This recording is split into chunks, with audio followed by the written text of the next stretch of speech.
Welcome to the VP750 and VP700 tutorial series. This video is about printing with bleed. First, let's try printing it. Click on Properties and select your media type.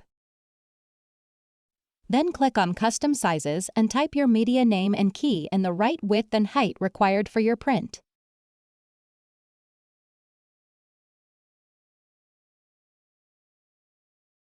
Then click on Media, and under Media Layout, click on Enter Label Gap. Under Page Cutting, select Roll to Roll Print from the first label. Click OK. To print multiple copies, key in required number of copies. Then, click on Print. Now, it's possible that after your print, the bleed is completely off, or that there are white edges. But do not fret. This is an easy fix. To get your image perfectly aligned, check the test print we just did, and then based on that, we shall make required changes to our print. After the printer prints, let's dive into readjusting the label for print.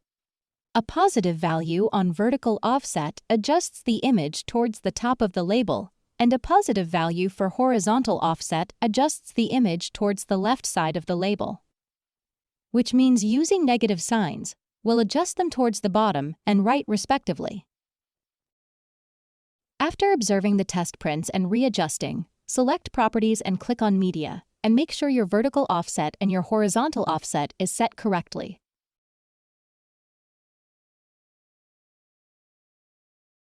Then, key in the amount of copies you want and click on Print. The printer should now print the labels without any white gaps.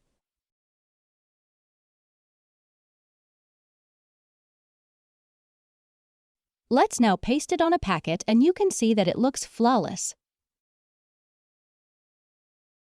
For more information, visit www.vipcolor.com and subscribe to our channel for more tutorial videos.